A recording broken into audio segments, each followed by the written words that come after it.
Hai Naransa Lovers, apa kabar? Sehat semuanya ya.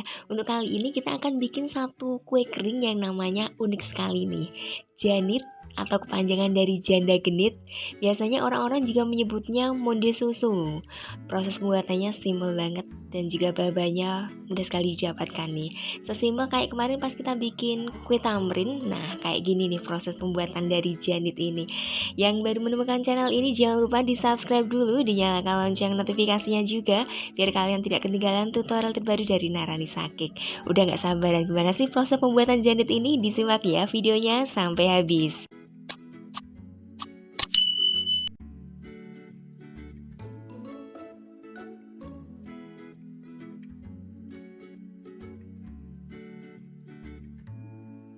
Nah, itu tadi adalah bahan-bahan yang harus kita persiapkan dalam pembuatan kue kering janda genit. Bisa di screenshot atau dicatat, atau kalian bisa tekan di bagian bawah dari video ini. Di kolom deskripsi saya tuliskan juga resep lebih lengkapnya ya. Oke, pemakaian margarin ini saya full ya di resep kali ini. Kalau kalian ingin bikin yang versi enak, bisa diganti dengan full butter atau mix ya, butter dicampur dengan margarin, tapi nanti total timbangannya tetap 80 gram. Untuk terigunya saya pakai yang pro rendah dan takaran gulanya saya hanya pakai 75 gram gula halus yang sudah diayak. Biasanya kan gula halus kalau penyimpanannya terlalu lama ini sedikit menggumpal ya. Nah, kalau diayak kan bisa lebih halus nih butirannya. Sekarang kita proses memixer adonan. Kalau nggak ada mixer bisa menggunakan whisker atau alat yang lain. Ini asal rata saja ya, asal tercampur. Lalu untuk bahan-bahan yang pertama kita harus memixernya, ada margarin, gula halus, sama vanili. Mixernya nggak usah lama-lama, sebentar aja ya, asal tercampur rata seperti ini. Lalu untuk step selanjutnya bisa dimasukkan minyak goreng. Oke, kayak gini ya. Ini nggak pakai telur, tapi nanti hasil dari kue kering yang didapatkan ini teksturnya renyah banget.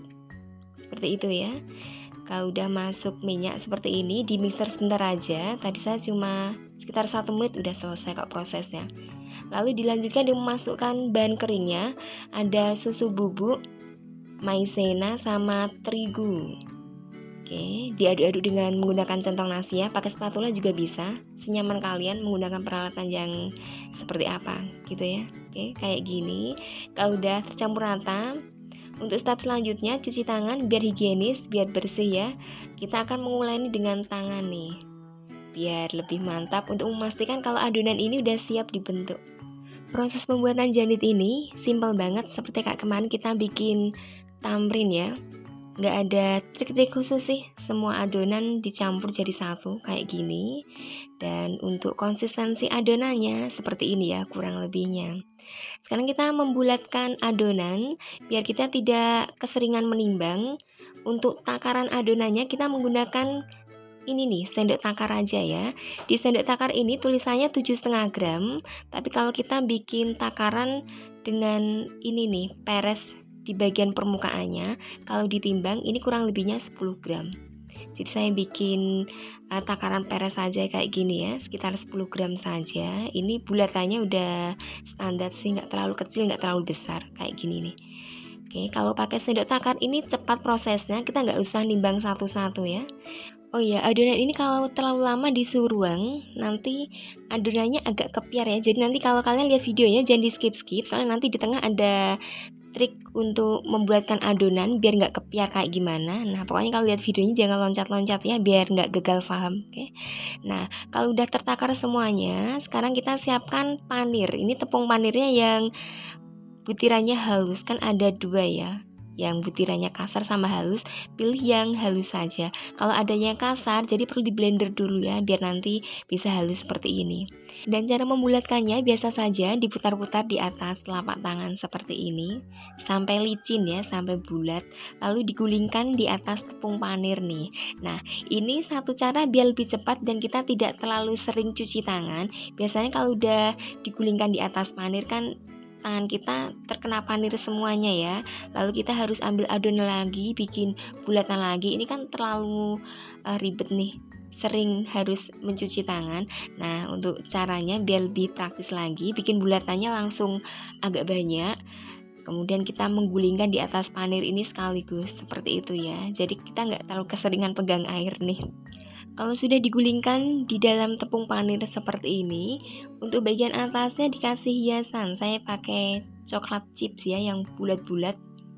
Caranya seperti ini, supaya ini menyatu dengan adonannya. Jadi waktu kita menempelkan coklat chipsnya ini sambil ditekan ya, sampai ini sedikit masuk ke dalam seperti ini, biar nggak gampang lepas coklat chipnya. Jadi waktu menempelkannya jangan asal nempel di atasnya saja, tapi dikasih sedikit tekanan. Nah, biar menyatu dengan baik ya, coklat chip dengan adonan, seperti itu nih. Dan ini adalah kondisi adonan setelah dibiarkan sedikit lama ya di suhu ruang. Saat kita membulatkannya ini nggak bisa licin, agak kepiar nih. Nah, caranya seperti ini, bisa kalian ini nih, remas-remas ya, kayak gini, dikepal-kepalkan sebentar aja. Ini agar sedikit lentur ya adonannya, baru dibulat-bulatkan di telapak tangan seperti ini nih. Kalau kayak gini, nanti adonannya bisa bulat lagi. Kayak gitu ya. Jadi kalau kita pas membulatkannya menemukan adonan yang agak susah bulatnya, caranya seperti itu tadi, dikepal-kepal sebentar aja. Biar lebih gampang kita bikin bulatan-bulatan lagi. Next, sekarang kita mengovennya pakai api sedang cenderung kecil. Untuk waktunya antara 30-40 menit, disesuaikan dengan oven masing-masing ya. Kalau udah setengah matang, setengah perjalanan kita mengoven, ini kan kita pakai 2 loyang. Loyang yang bagian bawah ini dirotasi, dipindah ke atas ya. Lalu loyang yang atas dipindah ke bawah, biar nanti matangnya merata. Kalau kita bikin kue kering, buka tutup oven itu nggak apa-apa. Kita rajin-rajin melihat ya, biar nanti ini tingkat kematangannya rata antara satu loyang dengan loyang yang lain. Seperti itu ya. Kalau udah di oven sekitar 30-40 menit jadinya seperti ini nih. Memang saya suka dengan kondisi kue kering yang agak-agak kecoklatan seperti ini ya.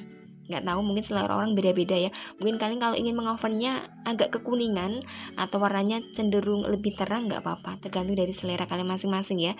Disesuaikan dengan kondisi oven juga sih. Pokoknya nanti durasi waktunya antara 30-40 menit. Rajin-rajin dilihat saja ya, seperti itu. Dan jadinya kayak gini nih, kue janda genit yang bentuk juga namanya unik sekali sih menurut saya. Untuk bagian belakangnya seperti ini, saya suka dengan hasil pengovenan yang agak kecoklatan memang ya. Nah, untuk tampilannya juga bagus, ada hiasan choco chip di bagian atasnya, juga balutan tepung panir yang mulai mengering ya di bagian permukaannya. Ini semakin membuat tampilan kue janda genit ini semakin enak dilihat dan enak dimakan juga ya. Untuk tekstur bagian dalam, ketika ini dipatahkan, kelihatan sekali kalau teksturnya renyah.